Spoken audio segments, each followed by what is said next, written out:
اعوذ باللہ من الشیطان الرجیم، بسم اللہ الرحمن الرحیم۔ کل ہم نے پڑھی تھی سورۃ بقرہ کی آیت نمبر 3، آج ہم نے پڑھنی ہے سورۃ بقرہ کی آیت نمبر 4۔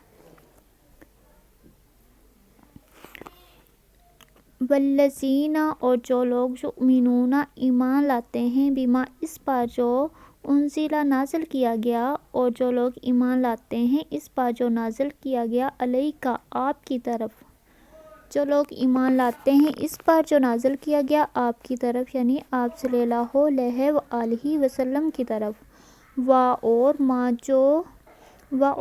جو انزل نازل کیا گیا، من قبل کا آپ سے پہلے، قبل پہلے کا آپ سے، اور جو نازل کیا گیا آپ سے پہلے، یعنی جو نازل کیا گیا آپ سے پہلے انبیاء کرام پر، جو نازل کی گئی آپ سے پہلے انبیاء کرام پر کتابیں، وہ اور جو لوگ ایمان لاتے ہیں اس پر جو نازل کیا گیا آپ کی طرف اور جو نازل کیا گیا آپ سے پہلے،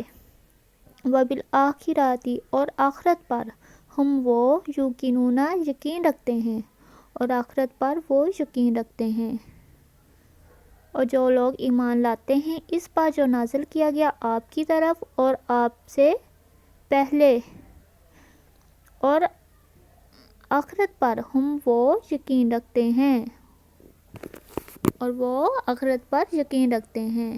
ایسے لوگ کون ہوتے ہیں؟ مومنین، یعنی مومنین کی صفات بیان کی گئی ہے نا آیت نمبر 1 سے لے کے آگے تک۔ اولئک، یہی لوگ، علی، پر، ہدی، ہدایت پر، من، سے، ربہم، ربہم، اپنے، یہی لوگ ہدایت پر ہیں اپنے رب کی طرف سے، اور اولئک، یہی لوگ، ہم المفلحون، فلاح پانے والے ہیں، یعنی کامیابی پانے والے ہیں، یہی لوگ ہدایت پر ہیں اپنے رب کی طرف سے اور یہی لوگ کامیابی پانے والے ہیں۔ آگے یہ آیت تھی 1 سے لے کے 5 تک، اس میں مومنین یعنی پرہیزگاروں، متقین مومنین کی صفات بیان کی گئی تھی کہ مومنین کیسے ہوتے ہیں اور ان میں کون سی خوبیاں ہوتی ہیں۔ آگے کل پڑھیں گے انشاءاللہ ہم